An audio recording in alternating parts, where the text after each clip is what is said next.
Hi friends, जय जगन्नाथ।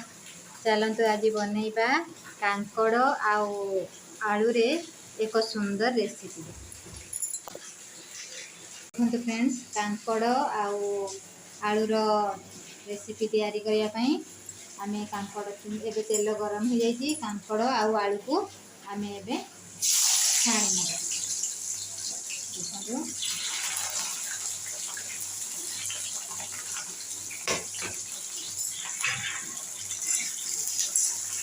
कांकड़ आलू को भल भाव में फ्राए करदेबा। देखो सांग मैंने आम जो कांकड़ को छाणी कांकड़ सब छाणी हो जाइए। देखो आपको आम काढ़ीदेवा। कांकड़ सब को आम काढ़ीदेवा। देखो ये कांकड़ सब को आम ये भाव में काढ़ीदेवा। तापर एथिरे आम ये आलू गुड़ाक पकईदेवा। देखो आलू गुड़ाक भाव में फ्राए कर। देखो सांग मैंने ये आलू गुड़िक आमर फ्राए हो जाइए। आलू गुड़ी को काढ़ी नवा। देखो आमर आलू आ कांकड़ फ्राए हो जाइए। एबे आमे आपाई मसला प्रस्तुत करवा।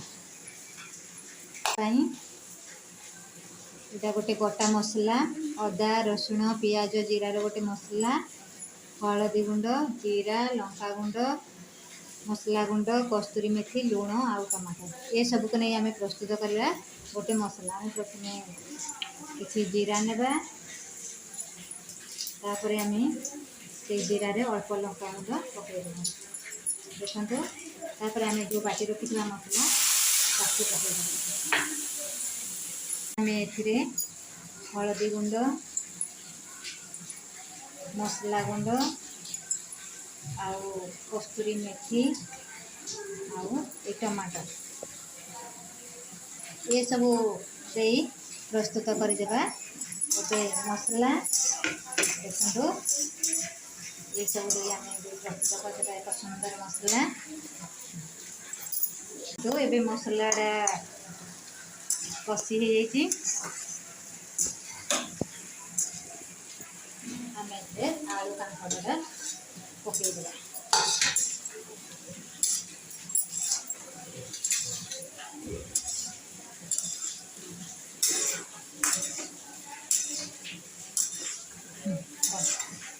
तो हो जाइए।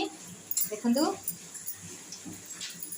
आमर आलू सांग माने एबे आमर आलू कांकड़ रेसिपी तैयारी हो जाइए। देखो तरकारी एबे आमर प्रस्तुत हो जाइए। देखो